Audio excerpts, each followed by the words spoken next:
This is an introduction to Simusell, a sophisticatedly simple sales simulation game specifically focused on sales management topics for your class. The market in which Simusell operates is that of technologically sophisticated solar panels sold to solar installers. As such, the market exhibits characteristics of business-to-business sales. Your job as a sales manager is to build and manage your sales force to maximize sales and ultimately profitability for your company. The solar panels are designed and manufactured in Asia and then imported into the United States. The panels are technologically superior to every solar panel that is currently available, but you do not have intellectual property rights to the technology, nor an exclusive right to distribute them in the United States. So although the market share is still in the earliest phase of penetration, you can expect some stiff competition and that this solar panel can be expected to begin to overtake the entire market in the next 2 quarters.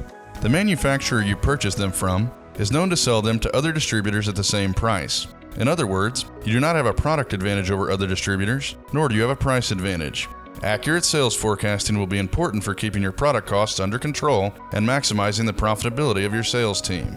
The only avenue to success in this market is to build and manage your sales force smarter and better than any of your competitors. The best way you can do this is by applying the principles you are learning in your sales management course. Simusell is turn-based with every round representing 3 months or 1 fiscal quarter. Each round you have 3 important tasks: manage your sales force, manage your territories, and manage your information or your business intelligence. Let's talk about the first task, managing your sales force. There are 2 components to managing your sales force. First, you need to manage the current reps that you employ. This can be done by scrolling through the sales force section and selecting the salesperson you want to manage. Second, if you believe it is prudent to expand your sales force, you can choose to hire new employees. Let's start with looking closer at the management decisions you can make for existing employees.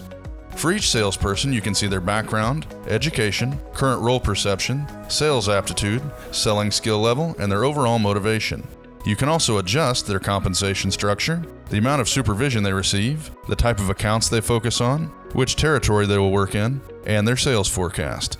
Figuring out the right balance in all these variables will be an important aspect of managing your sales force. The key is to make data-driven decisions.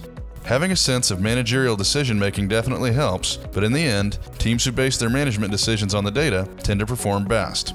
All the data needed to be successful is at your fingertips, and it is up to you to interpret it and apply it to your decision-making. You can also expand your sales force by hiring more reps. This process in Simusell is offer-based and takes a full quarter to complete, not unlike hiring in the real world. There's a large variety of salespeople in Simusell, each with different skills, personality traits, the amount of experience they bring, and baseline motivation. The salespeople in the simulation are modeled in such a way that any 2 individuals will react differently, even when you manage them in an identical way. The biographies provided will give you a first impression and some background information for each of these salespeople. As the market matures, competition over potential employees can become fierce. Your second task is to manage your sales territories. The simulation is populated with actual data on distance and travel times, so common sense really helps in setting your territory structure.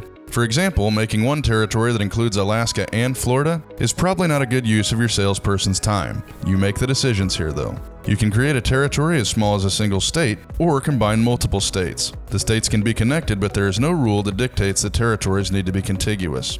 You can assign one salesperson to a territory or multiple.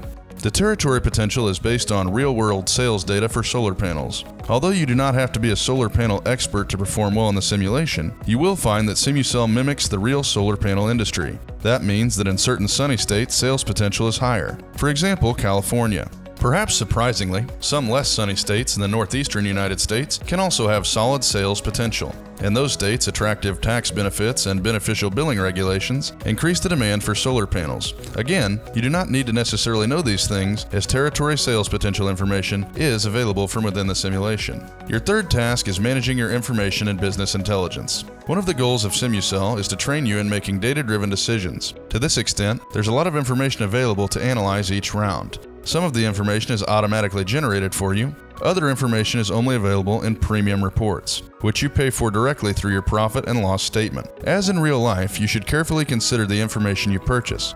Not all information available is equally useful, but premium reports definitely can help you make better decisions in Simusell.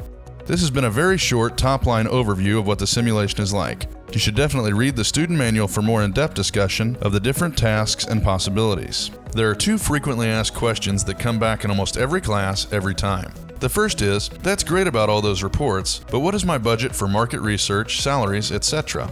The answer here is simple. You have no budget. You run Simusell as a business, which means that whatever you do will have an impact on your profitability. If you compensate your sales force exceptionally generously, or buy every premium report available to you, your profitability will be less. In fact, it may even result in a loss. Luckily, your venture is very well capitalized, and you will not go bankrupt even if you operate at a loss in each and every quarter. After all, Simusell is there for you to learn. However, your relative ranking compared to other teams will suffer in that case. The second question is, what do I do in the very first round with hardly any historical information available? This is an opportunity for you to experiment. What would you do in a situation where there's not a lot of information? Would you establish a sales force in the entire US, hoping to capture first mover benefits? Would you do nothing? Would you take small risks to test your assumptions? Whatever you decide, make sure you do it with a plan in mind. Also note, and the manual has more details on this, that the market for your particular type of superior solar panel is in its infancy, and the total market potential is expected to ramp up in the first quarter, and even more so in the second quarter, but only by Q3 will most installers become convinced of the technology for you to capture the full market potential.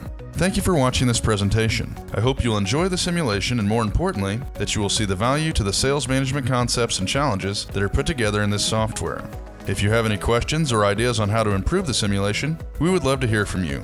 Or if you would like to discuss the simulation with us, feel free to contact us at www.simusell.com or email us at support@simusell.com.